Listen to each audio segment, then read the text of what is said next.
This is an updated video on all of the myths about water because I found some more data about water that is just utterly ridiculous. Okay, these ideas that people have in their mind.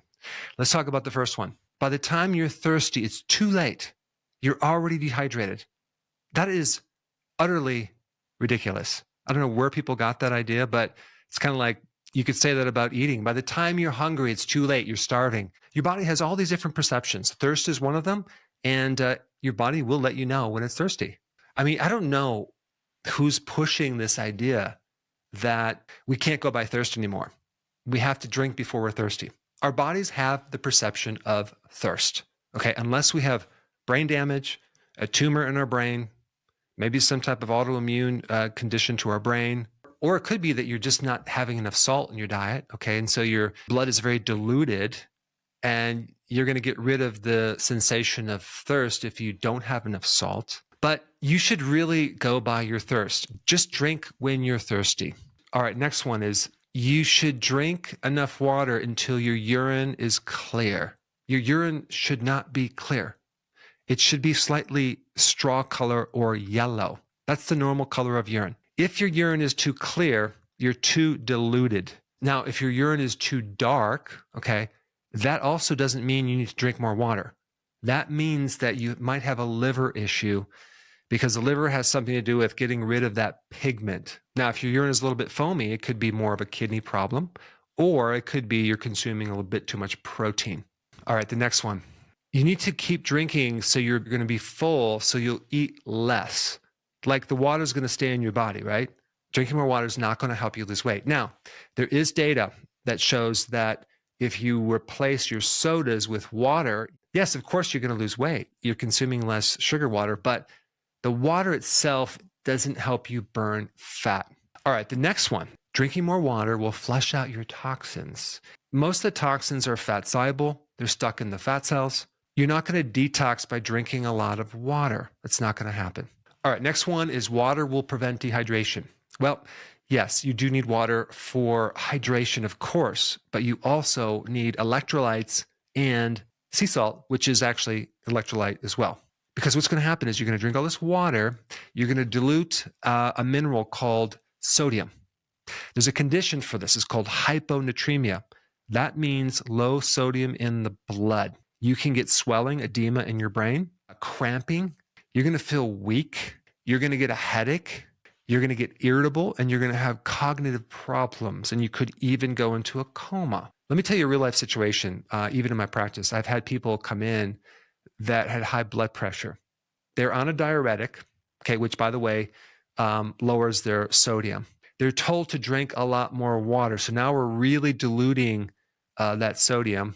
They're doing sodas, they're doing tea, and on top of that, they're exercising and they're sweating. And they're getting all these side effects. So anytime someone's trying to hydrate, yes, think fluids, but also think sodium as well, but definitely don't overdo it.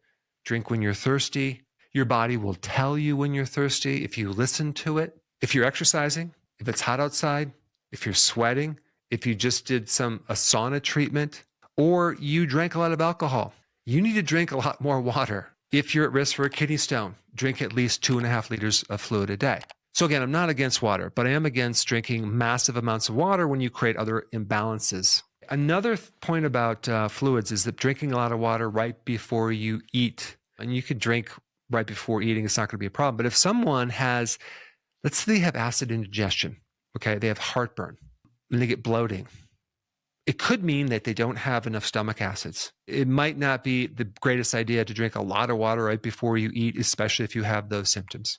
And I already talked about this, but if you have kidney stones, you want to consume at least 2.5 liters of fluid every single day, preventing this super concentrated urine.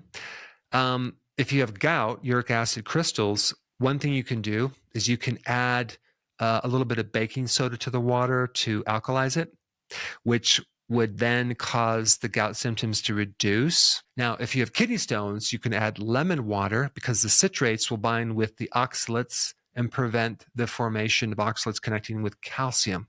Now, if you go on the low-carb ketogenic diet, okay, and you're not consuming enough salt, and you're drinking a lot of water, that can throw off things as well. You might feel weaker. You might have what's known as the keto flu or keto fatigue, when really you just need more salt.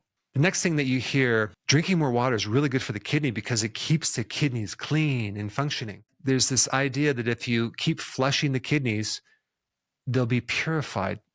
No, that's not true. You're just causing the kidneys to work a little bit harder. It's not going to clean out the kidneys by drinking more water. The kidneys filter the blood, and they recycle a lot of things in your blood. But drinking more water doesn't necessarily clean out the kidneys. There's no data that says that's true. When you consume certain foods, like vegetables, for example, 80 to 95% of those vegetables are water. You are getting a good amount of water from your vegetables. Even meat is between 60 and 65% water. And when you are burning fat, you're generating water. Because when you oxidize fat, you generate water and CO2 in the mitochondria. In fact, you'll generate a little more water than the fat that you're burning because of the oxygen. So in other words, let's say, for example, you burn 1 pound of fat. You're going to make a little more than 1 pound of water. It sounds incredible, but it's true. But please don't rely just on that water. And then it's okay to get most of your water in certain parts of the day, but I wouldn't necessarily ever force yourself to drink too much, because the water intake is an individual thing and there's so many variables, and what one person needs might not be good for another person. As far as thirst goes, your thirst can go up if you're a diabetic. Your thirst could also go up if you have too much calcium in the blood. But both of those conditions, diabetes, as well as too much calcium in the blood, it's called hypercalcemia, can also cause excessive urination. So that's probably why you're thirsty. So I hope you have a little more knowledge about drinking water. If you have not seen my video on carbonated water, I think you might enjoy that. I put it up right here. Check it out. Before you go real quick, I have a course entitled How to Bulletproof Your Immune System. It's a free course. I want you to take it. And here's why. Here's you. Here is your environment. Everyone is focused on this over here, avoiding your environment.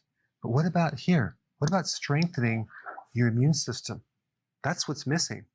This course will show you how to bulletproof yourself, and so you can tolerate and resist your environment much better by strengthening your own immune system. I put a link down in the description right down below. Check it out and get signed up today. Hey, before